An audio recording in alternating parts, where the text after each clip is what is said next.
আর বিজেপিকে যারা জায়গা করে দিচ্ছে, এই মমতা ব্যানার্জি, এই অভিষেক ব্যানার্জি, এই কুণাল ঘোষ, এই যারা আছেন আরো নেতা নেত্রীরা, যা বিজেপিকে যারা বাংলায় জায়গা করে দিচ্ছে, তাদেরকেও একইভাবে হারাতে হবে। ভোটের মাধ্যমে এই দুটো দলকে, বিজেপি আর তৃণমূলকে বাংলা থেকে তাড়াতে হবে। প্রস্তুত আছেন তো নাকি ভাই? এক ইঞ্চিও ছাড় হবে না, এক ইঞ্চিও ছাড় হবে না বিজেপি আর তৃণমূলকে। এটা দুজনে একে অপরের পরিপূরক। আমরা যদি কেউ মনে করি অনেকে তৃণমূলী অত্যাচারের কারণে বিজেপির ঝান্ডা ধরছে, যারা বিজেপির ঝান্ডা ধরছেন তাদেরকে বলবো, কারণ কেন ধরছে? তৃণমূলের অত্যাচারের কারণে। আমি তাদের কাছে অনুরোধ করব, তৃণমূল আর বিজেপি কি আলাদা? আপনাদের মনে হয় কি আলাদা? এ নাটক চলছে, এ নাটক চলছে। রাজায় রাজায় যুদ্ধ হয়, উলুখোগড়ার প্রাণ যায়। দেখতে পেয়েছেন শুভেন্দু অধিকারী আর অভিষেক ব্যানার্জির কোনোদিন হাতাহাতি হতে? এ বলেন হয়েছে? আর মারামারি কারা করছে বুথের স্তরে? তৃণমূলের লোক আর বিজেপির লোক, তারা মারামারি করে মাথা ফাটিয়ে মরছে। আর অভিষেক বাবু থেকে শুরু করে তৃণমূল কংগ্রেসের যে নেতারা ইডি সিবিআই ডাকছে, 9 ঘন্টা 8 ঘন্টা করে ঘুরছে, ভিতরে চা খাচ্ছে কি কোল্ড ড্রিঙ্কস খাচ্ছে বলতে পারবো না, বাইরে বেরিয়ে খুব ডায়লগ দিচ্ছে। আর আপনি আমি কি ভাবছি, এবার ধরা পড়ে যাবে, এইবার ধরা পড়ে যাবে, এবার একটা কিছু হবে, ঘোড়ার ডিম হবে। এদেরকে আমি আর ভরসা করতে পারছি না ভাই, কারণ এরা রাজনীতিকরণ হয়ে গেছে। কালীঘাটের কাকুর ভয়েস টেস্ট নিয়েছিল জানেন তো? হ্যাঁ, গলার কণ্ঠস্বর পরীক্ষা করা হয়েছিল। কতদিন হয়ে গেল ভাই? সন্দেশখালীতে আমাদের দিকে ঢুকিয়ে দিল। অবশ্যই সন্দেশখালী যেটা হয়েছে আমরা প্রতিবাদ প্রতিরোধ করেছি, আমি নিজে গিয়েছি, যেতে চাচ্ছিলাম, আমাকে 8 ঘন্টা অ্যারেস্ট করে রাখা হলো। আমাদের আজকে সকালে আমাদের এক নেত্রীকে অ্যারেস্ট করেছে, আমরা আইনি লড়াই লড়ে নেব। গত কয়েকদিন আগে আমাদের এক নেত্রীকে অ্যারেস্ট করেছিল, আমরা আইনি লড়াই তাকে জামিন করিয়েছি।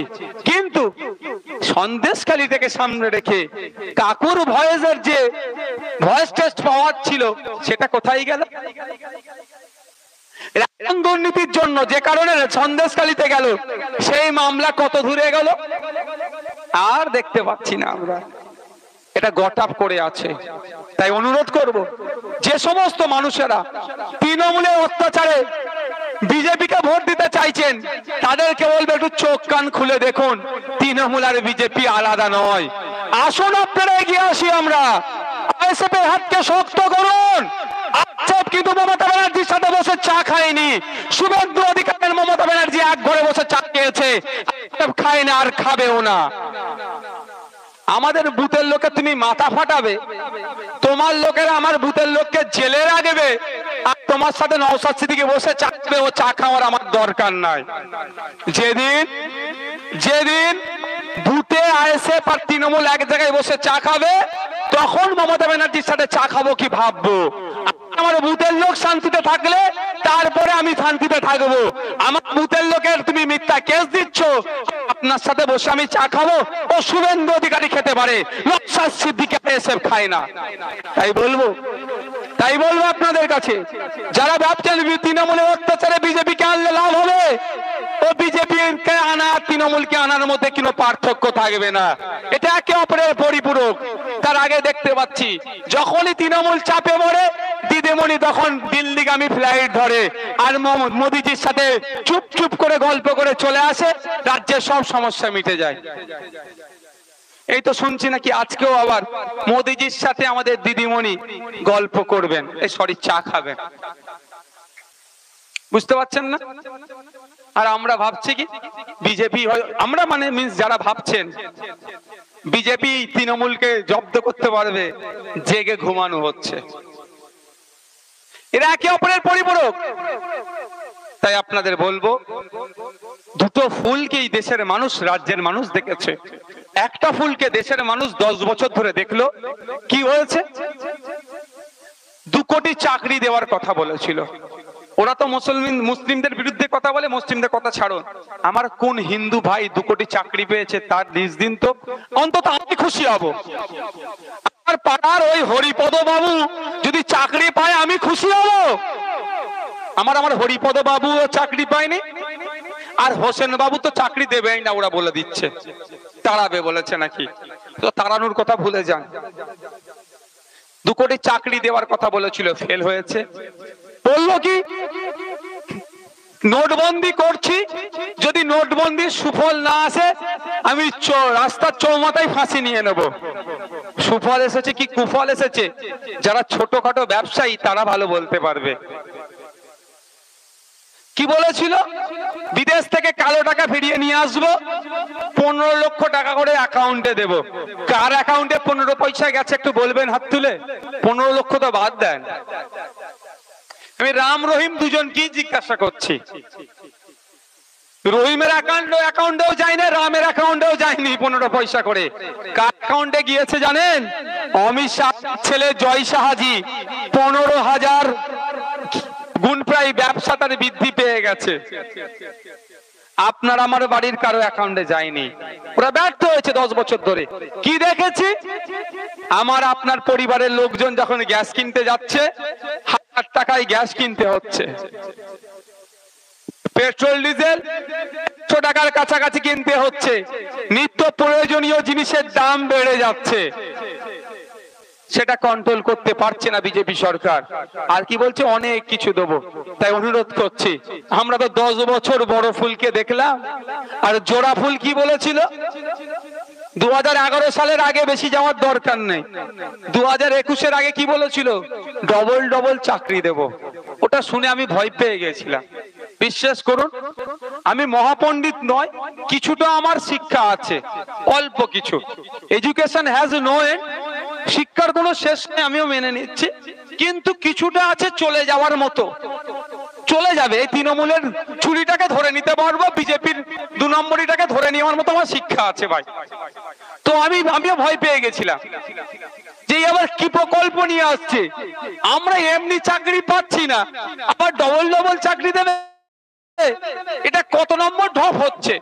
আমি অপেক্ষা করছিলাম, ভোট মিটে গেল, ডবল ডবল চাকরি তো দূরের কথা, যে মুখে উনি বলেছিলেন ডবল ডবল চাকরি দেব, সেই মুখেই উনি বলছেন তো চাকরি করলে হবে না, কাশফুলের বালিশ বিক্রি করো, আপনি চপ বিক্রি করো, ঝালমুড়ি বিক্রি করো, ও এটা সরকারি চাকরি?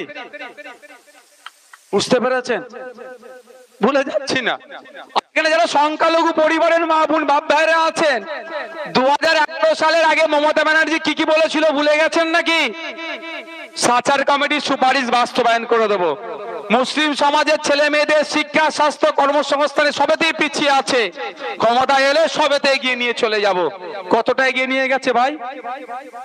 আপনারা বিভিন্ন বুথের লোকজন আছেন, হাত তুলে বলুন বুথে নতুন কোন শিক্ষা প্রতিষ্ঠান হয়েছে? হলে বলবেন। শিক্ষা প্রতিষ্ঠান হয়নি, মায়েদের 500-র বদলে 1000 দিচ্ছে, দিয়ে মায়ের সন্তানটা যে প্রাইমারি স্কুলে পড়তে যায় সেখানে টিচার নাই, মায়ের সন্তানকে মূর্খ করিয়ে বাড়ি পাঠাচ্ছে। আমরা ভুলে যাচ্ছি না? এই নির্বাচন থেকে শুরু করে প্রতিটা নির্বাচনের আগে আগে কি বলে, কুড়মালি ভাষা ডেভেলপ করব, সাঁওতালি ভাষা ডেভেলপ করব, অমুকের উপকার করব, তমুকের উপকার করব, অনেক কিছু বলে। কিন্তু দিনের শেষে কি দেখছি, অভিষেক বাবুর সম্পত্তি দীর্ঘ রকেটের গতিতে বাড়ছে, এমন সম্পত্তি বাড়ছে কলকাতা হাইকোর্টের জজ বলছেন উনি কি ওনার সম্পত্তির হলফনামা দেবে, যেটা ভারতবর্ষ ইতিহাসে একটা এমপি কে এই ধরনের কোশ্চেন নজিরবিহীন কোশ্চেন করছে। আপনারা যারা আছেন, আমি আপনাদেরকে 2-3টে বিষয় আজকে বলবো, হয়তো নতুন লাগবে। বাজ পড়ে মারা গেলে ক্ষতিপূরণ পাবে কি পাবে না, সাপে কেটে মারা গেলে ক্ষতিপূরণ পাবে কি পাবে না, আর কৃষক মারা গেলে কি পাবে, কারণ কৃষিকাজের সাথে যারা যুক্ত। তো কথার একদম শেষে বলে বক্তব্য শেষ করব। কটা বাজে?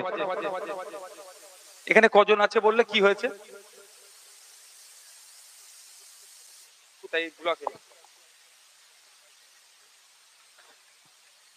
আপনারা এখানে এসে শুনতে পেলাম। আচ্ছা, তার সাথে ধন্যবাদ জানাই, পঞ্চায়েত নির্বাচনে অনেক সন্ত্রাস বাধা বিপত্তিকে উপেক্ষা করে আপনারা আমাদেরকে উপহার হিসাবে পঞ্চায়েতের মেম্বার আমাদেরকে দিয়েছেন। আমরা বলেছিলাম হয়তো আমি পঞ্চায়েত ভোটে আসতে পারিনি, কিন্তু আপনারা মিলিয়ে নেবেন। দুর্নীতিতে দূরের কথা, আপনারা বুথের ভোটার ফোন করবেন, আমাদের মেম্বাররা গিয়ে আপনাদের বাড়িতে পরিষেবা দিয়ে আসবে। সেটা করে তো নাকি? করে তো নাকি? না করলে আমাদেরকে জানাবেন, না করলে আমাদেরকে জানাবেন। আর সাথে সাথে এটাও বলে রাখছি, এরা যখন ভোটে কন্টেস্ট করেছিল এদের সম্পত্তির হিসাব আমাদের রাজ্য কমিটিতে রাখা আছে। বছর হলে আবার সম্পত্তির হিসাব চাইবো। যদি দেখেছি আমার পঞ্চায়েতের মেম্বার সম্পত্তি অনেক বেড়ে গিয়েছে, তাকে জানতে চাইবো যে তুমি অর্থ কিভাবে ইনকাম করলে, সোর্স অফ ইনকাম যদি দেখাতে পারে ভালো, অন্যথায় ইনি যতই আমার ভালোবাসার লোক হোক না কেন, ইনাকে প্রতিদিনকে আমরা বহিষ্কার করব এবং থানাতে চিঠি করব যে এর বিরুদ্ধে এত ব্যবস্থা না। এটা ইন্ডিয়ান সেকুলার ফ্রন্টের কমিটমেন্ট। আমরা মানুষের সেবা করার জন্য রাজনীতির ময়দানে এসেছি, নিজের পকেটের সেবা করার জন্য নয়। যারা নিজের পকেটের সেবা করতে এসেছে তারা প্রস্তুত থাকুন। জনগণের উন্নয়নের টাকা যারা লুট করছেন, আগামী দিনে তাদেরকে জেলের ভাত খাওয়াতে এসে প্রস্তুত থাকুন। এখন হয়তো ভাবছে, এখন হয়তো ভাবছে এখন লুটে নি না, কদিন লুটবে? 10 বছর। 2013 সালে শাহজাহান শেখ তৃণমূলে জয়েন করেছিল, এটা 2024, 1 বছর লুটেছিল, এখন জেলের ভাত খাচ্ছে। ও বার হবে মনে হচ্ছে? মনে হচ্ছে বার হবে? আমি বলে যাচ্ছি আপনাদের কাছে, দেখে নেবেন, তৃণমূলের শাসন আমলে জেলের মধ্যে গেছে, ও জেলের মধ্যেই তৃণমূলের পতন দেখতে হবে ওকে। ও যা অন্যায় করেছে ওর বাইরে থাকা, এই যে 55-56 দিন ছিল ইডির মাথা ফাটানোর পর থেকে, এটাই ওর বেশি হয়ে গেছে। আমার ওখানে আদিবাসী মায়েদের উপরে, দলিত মায়েদের উপরে যে অত্যাচার করেছে, ওনাকে ওর নেতৃত্ব হয়েছে এই শিবু উত্তমদের দ্বারাই। আরো যারা আছে সব কটাকে জেলের মধ্যে আগামী দিনে পড়া হবে, তারও লিস্ট তৈরি হচ্ছে, আজকের মাধ্যমে জেলের মধ্যে রাখা হবে। আর আপনার এই ব্লকে অনেক বড় বড় নেতা আছে তৃণমূলের, তারা নিজেদেরকে অনেক বড় নেতা মনে করে, আমি তাদেরকে মনে করি 4 আনার নেতা। অনুব্রত মণ্ডলের মতো বাঘ তো নয় এরা, শাহজাহানের মতো সম্রাট তো নয় এরা, পার্থ চ্যাটার্জির মতো দলের মহাপরিচালক তো নয় এরা, জ্যোতিপ্রিয় বাবুর মতো দলের মন্ত্রীও তো নয় এরা। বুথের নেতা, ব্লকের নেতা বা অঞ্চলের নেতা। প্রস্তুত থাকুন, আপনারা যে অন্যায় করছেন আইনের মাধ্যমে বুঝে নেওয়া হবে। যারা বিরোধীরা নির্বাচিত হয়েছেন এই 30-31 জন মতো এই এলাকাতে, টোটাল ব্লকে যারা, তাদেরকে শুনছি নাকি কাজ টাজ দিচ্ছে না, তাদেরকে ডিস্টার্ব করছে। আমি আপনাদেরকে বলবো, আপনাদের ভোটে নির্বাচিত হয়েছে তো, আগামী দিনে বিডিও অফিস ঘেরাও হবে, আগামী দিনে বিডিও অফিস ঘেরাও হবে। আপনাদেরকে যেতে হবে, আপনাদের ভোটের যারা মান্যতা দিচ্ছে না তাদের বিরুদ্ধে ডেপুটেশন আমরা বিডিও অফিসে দেব এবং তাদেরকে কাজ যাতে দেয় তা সুনিশ্চিত করতে হবে। আপনারা যাবেন তো আমাদের সাথে? যাবেন তো মায়েরা? নির্বিশেষে আমরা যাব। আর একটা কথা বলছি, যাদেরকে কাজ দিচ্ছেন না তারা বিডিও কে চিঠি লিখুন, ডিএম কে চিঠি লিখুন, রিসিপ্ট গুলো রাখুন। প্রয়োজনে সেই ডিএম বা বিডিওর বিরুদ্ধে আমরা আইনত লড়াইয়ে যাব কলকাতা হাইকোর্টে। কারণ গণতান্ত্রিক প্রক্রিয়ায় নির্বাচিত হয়েছে, এর অধিকার যদি এনাকে না বুঝিয়ে দেওয়া হয়, অধিকারে বোঝানোর জন্য আমরা আইনি লড়াইয়ে যাব। বন্ধুগণ যারা উপস্থিত হয়েছেন, ভোটের প্রায় দামামা বেজে গিয়েছে। এটা কোন লোকসভা?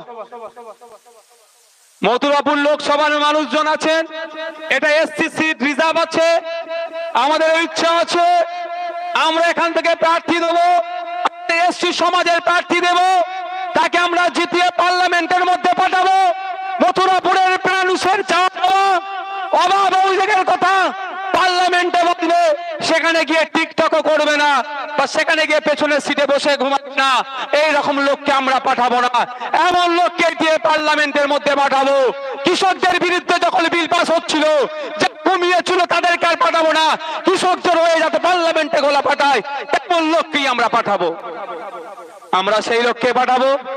যখন যারা সিএ এর বিরুদ্ধে যারা চুপ করেছিল তাদেরকে আমরা পাঠাবো না, আমরা তাকেই পাঠাবো যাদের নাগরিকের বিপক্ষে যে বিলগুলো যাবে সেইগুলোতে কন্ডেম যারা করতে পারবে এবং নতুন নতুন ভাবে নাগরিক যাতে উপকৃত হয় এই বিল আনার জন্য যারা বলবে তাদেরকে আমরা পাঠাবো। কি প্রস্তুত আছেন তো নাকি? কারা কারা প্রস্তুত আছেন দেখি? আগামী নির্বাচনে আসতে চলেছে, আমরা এখান থেকে প্রার্থী দিচ্ছি, ভোটটা আসবে তো? আমরা এখানে জিতিয়ে মায়েরা জিতিয়ে আমরা পার্লামেন্টে পাঠাতে পারবো তো আমাদের প্রতিনিধিদেরকে? কোনো কথা হবে না, অনেক কথা বলবে ওরা। কি বলে বিজেপি এসে যাবে। বিজেপি আস্থার বাকি আছে, একটার বাকি আছে। আর কারা নিয়ে এসেছে? 2011 সালের আগে পশ্চিমবাংলায় বিজেপি খুঁজে পাওয়া যেত? এই মায়েরা বাপেরা বলেন, খুঁজে পাওয়া যেত? একটা কি দুটো এমএলএ দেখতে পাওয়া যেত, আর একটা এমপি সেই দার্জিলিং থেকে আপনার ঘরের কানাচে চলে এসছে বিজেপি, আর এখনো বলছে নাকি বিজেপি এসে যাবে। ওরা আশা করে থাকলে, ওদের ভরসা করলে আপনার ঘরের মধ্যে বিজেপিকে ঢুকিয়ে দেবে, তখন আর কিছু করতে পারবেন না। এখন ঘরের কানাচে এসেছে, বিজেপিকে আটকাতে হবে। আর বিজেপিকে আটকাতে গেলেই তৃণমূলকে হারাতে হবে। তৃণমূল হারলেই বিজেপি আটকে যাবে। তার উদাহরণস্বরূপ আমি দিয়ে দিচ্ছি আপনাদের দিয়ে দিচ্ছি উদাহরণস্বরূপ। তার আগে একটা কথা বলি, 2024-এ কি হবে? চুপচাপ যদি প্রয়োজন হয় তৃণমূলের ঝান্ডা নিয়েও মিটিং এ যাবেন। বলে রাখছি আপনাদেরকে, ওরা অনেক অন্যায় করছে তো, যদি চাপ দেয় কোনো অসুবিধা নাই, তৃণমূলের ঝান্ডা নেবেন। প্রয়োজনে মমতা ব্যানার্জির নামে যদি স্লোগান দিতে বলে মুখে জিন্দাবাদ বলবে, আর মনে মনে বলবেন তুই ধ্বংস হ, তো সরকার ধ্বংস বলে নেবেন। কিন্তু ছাপটা কোথা দেবেন? ইভিএম মেশিনে কোথা দেবেন? যখন শুধু ভাইজানদের কথা মনে পড়বে আর খামের কথা। হ্যাঁ, আপনারা খেটে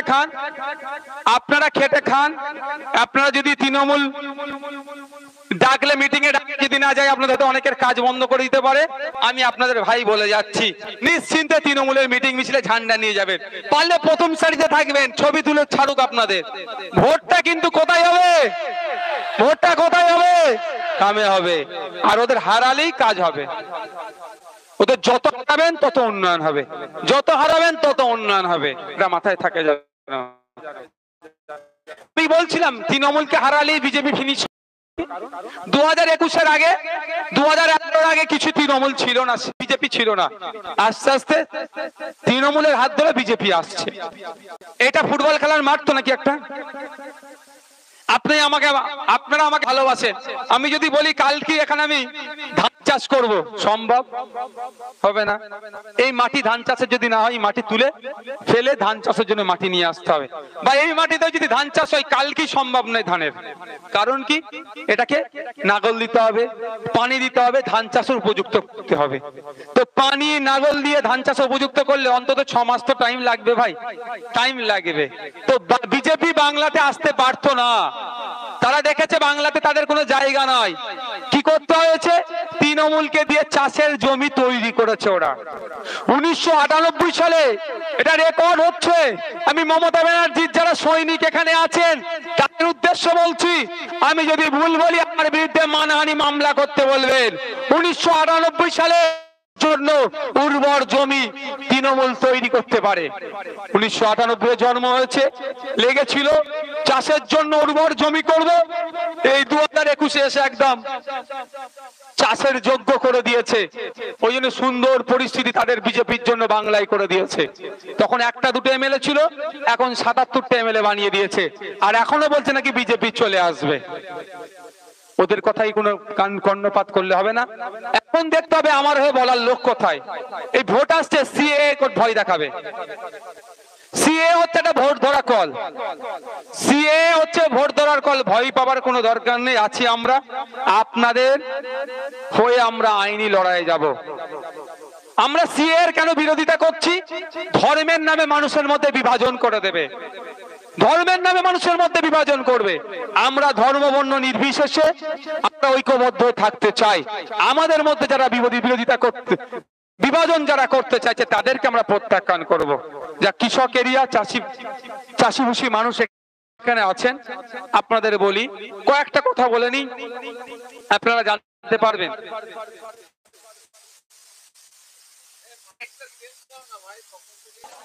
হ্যালো, যারা কৃষকরা আছেন, বাইরে মাইকগুলো চলছে তো? আচ্ছা, কৃষক পরিবারের লোকজন যারা আছেন, আমি কয়েকটা কথা বলবো, আপনারা মাথায় ঠিক করে নিয়ে নিন, বুঝতে পারবেন। আচ্ছা, আজকে কতজন রক্ত দিল? এখনো চলছে? এখনো রক্ত দেওয়া চলছে? ধন্যবাদ অঞ্চল কমিটিকে। তাহলে লিস্ট কত? এক্সাক্ট ফিগারটা দাও যদি বন্ধ হয়ে যায়। ধন্যবাদ, আপনারা রক্ত দিয়েছেন, রক্তের মাধ্যমে সম্প্রীতির ঐক্যের বার্তা যায়, আপনাদের সকলকে ধন্যবাদ জানাই। এই ধরনের আরো বেশি বেশি রক্তদান শিবির আমাদেরকে করতে হবে, যেই পার্টি যেই করুক না কেন আমরা গিয়ে সেখানে রক্ত দেব। কৃষক যারা আছেন, আমি আপনাদের উদ্দেশ্যে কয়েকটা কথা বলি। আপনারা জানেন পশ্চিমবাংলা কৃষকদের জন্য বেশ কিছু প্রকল্প আছে। যেমন আমি প্রথমেই বলি, 60 বছরের নিচে কোনো কৃষক মারা গেলে তার পরিবার এককালীন 2 লক্ষ টাকা ক্ষতিপূরণ পায়। আমাদের এলাকায় দেখলে দেখা যাবে 60 বছরের নিচে অনেক কৃষক মারা গিয়েছে, তারা কি ক্ষতিপূরণ পেয়েছে? আচ্ছা, আপনারা জানতেন 60 বছরের নিচে কোনো কৃষক মারা গেলে 2 লক্ষ টাকা ক্ষতিপূরণ পায়? তাহলে টাকাটা কারা খাচ্ছে? উন্নয়ন বাহিনী। উন্নয়ন বাহিনী টাকাটা খেয়ে নিচ্ছে। আমার আপনার পরিবারের কেউ মারা গেছে, দেখবেন ওরা টাকাটা নিয়ে নিচ্ছে। তা জেনে রাখবেন, 60 বছরের ঊর্ধ্বে কোনো কৃষকের বয়স হয়ে গেলে সে কৃষক পেনশন পাবে, একটা ভাতা পায়। যাক, ওই বিষয়টা ছেড়ে দিই। সাবসিডিতে অনেক কৃষিজ যন্ত্রপাতি পাওয়া যায়, আপনারা জানতেন? কেউ জানেন? আমি একটা উদাহরণের জন্য বলছি, স্প্রে মেশিন আছে আর ট্র্যাক্টর, কৃষি যন্ত্রপাতি সাবসিডিতে পাওয়া যায়, আপ টু 40-50% পর্যন্ত ডিসকাউন্ট হয়। আমি উদাহরণের জন্য বলছি আপনাদের, স্প্রে মেশিনটা 4000 টাকা দাম, তো এখন ব্যাটারি চালিত। ওটা যদি 40% ডিসকাউন্ট হয় তাহলে 1600 টাকা সাশ্রয় হবে। 1600 টাকার কম দিয়ে আপনি কিনতে পারেন ব্লকে। আপনারা এটা জানেন? জানানো হয় না, এটা লুট হয়ে যাচ্ছে। এগুলো জানবেন কোথায়? আগামী দিন সময় পেলে এসে আমি বিস্তারিত বলবো, সময় স্বল্প, আমাকে কলকাতায় ফিরতে হবে, আমার কলকাতায় কাজ আছে। তো আপনারা কোথায় জানবেন? ADA ব্লকে যাবেন, অ্যাসিস্ট্যান্ট ডিরেক্টর অফ এগ্রিকালচার, একটা বিডিও স্যারের নিচে একটা স্যার থাকে, ADA স্যার, তার কাছে তার নাম্বার আপনারা রাখবেন, আপনাদের নাম্বারও তাকে দিয়ে দেবেন। আপনাদের দেখভাল করার দায়িত্ব হচ্ছে তার। এই সমস্ত কৃষকদের জন্য যে অফারগুলো আছে, যখন সার আসে পাবে, বীজ পাবে, কলা গাছ, বিভিন্ন সময় বিভিন্ন মালপত্র আসে, অনেক সময় ফ্রিতে পাই, অনেক সময় সাবসিডিতে পাই, টোটালটাই আপনারা পেতে পাবেন। ওই স্যারের সাথে যোগাযোগ রাখবেন। সাথে সাথে দুটো কথা বলবো, যারা কৃষকরা এই দুটো বিপদের সম্মুখীন বেশি হয়, সাপে কামড়ে মারা যায় কৃষকরা বেশি, গ্রামের মানুষরা সাপে কামড়ে মারা যায় বেশি, কৃষকরা বেশি বাজ পড়ে মারা যায়, গ্রামের মানুষও কিন্তু বেশি বাজ পড়ে মারা যায়। সাপে কামড়ে মারা গেলে 2 লক্ষ টাকা ক্ষতিপূরণ পায়। নতুন লাগছে না? হ্যাঁ, নতুন লাগছে তো? ISF করলেই নতুন নতুন জিনিস জানাবে। মিথ্যা কথা নয়, মিথ্যা কথা যদি আমি একটা বলি না, মমতা ব্যানার্জি প্রস্তুত আছেন। অভিষেক ব্যানার্জি ডায়মন্ড হারবারের সাংসদ, এবার প্রাক্তন করব, ইচ্ছা প্রকাশ করেছি আমি। তো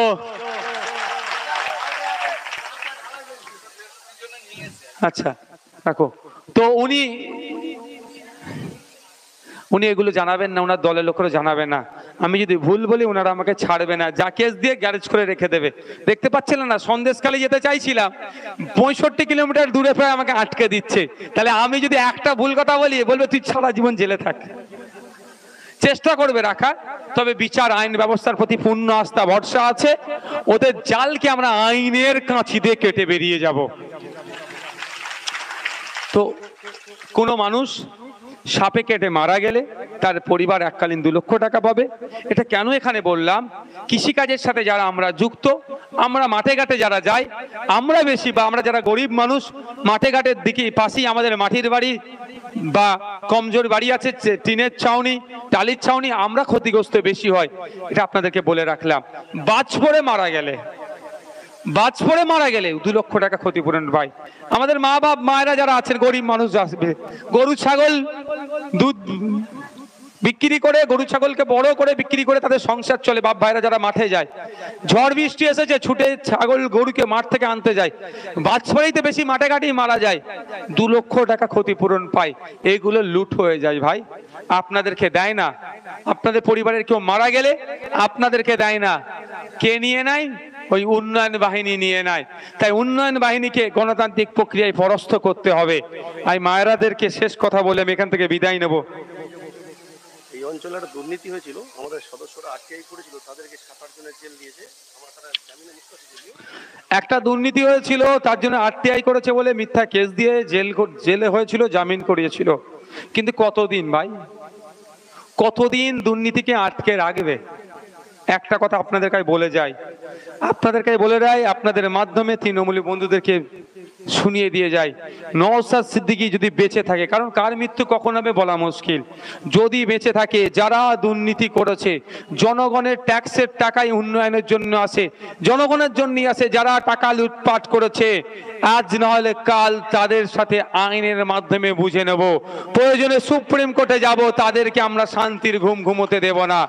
যারা দুর্নীতি করেছেন, যা বানিয়েছেন, সম্পত্তি অ্যাসেট বানিয়েছেন, প্রয়োজনে আইনের মাধ্যমে নিলাম করা হবে, নিলাম করে ওই টাকা নিয়ে আবার কোষাগারে জমা করে ওই টাকা মানুষের আবার উন্নয়ন হবে। তারা প্রস্তুত থাকুন, ছাড় হবে না, এটা মনে রাখবেন। ওই দুর্নীতিগ্রস্তদের সাথে আমরা আপোষ করব না। মায়েরা যারা আছেন, মায়েদের বলবো 500 1000 দিচ্ছে, ও কথা আগে পরে ভাবে, আগে বলুন